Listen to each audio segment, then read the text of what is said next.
بصوا يا جماعة الفطير، بصوا يا حبايبي عامل ازاي. بصوا يا جماله يا جماله. بصوا بصوا الجمال، بصوا طعمه. بصوا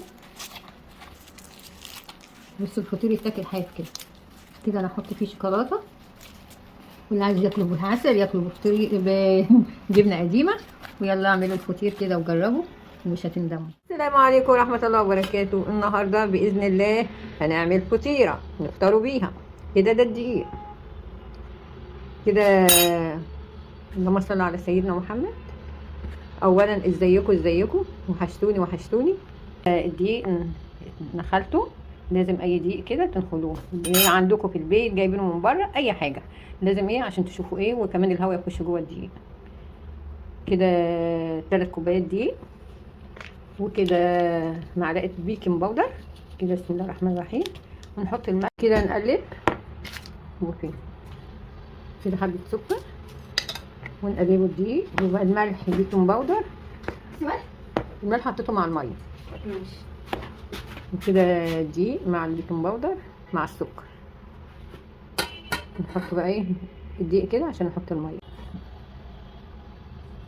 كده فضينا الدقيق، نحط الاول شويه الميه،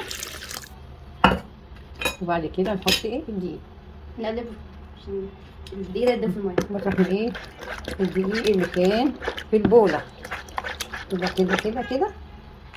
وبعد كده نحط الدقيق التاني، نص دقيق. حطي لي يا بابا. بسم الله الرحمن الرحيم.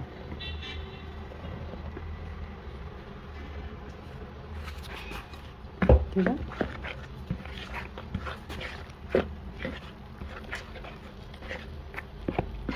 طبعا الفطير ما بيتحطلوش خميره، نحط كده حاجه كمبودر كده عشان ما يبقاش مكتوم.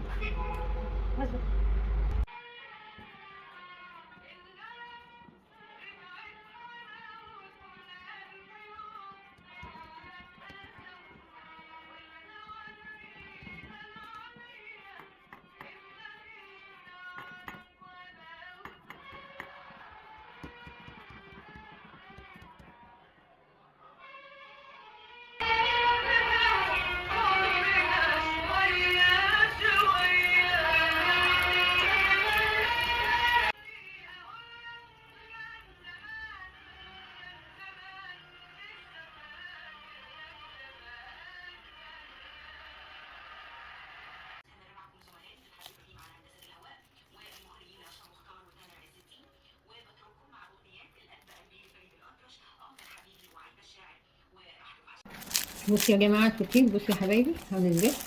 بصوا يا جماله يا جماله. بصوا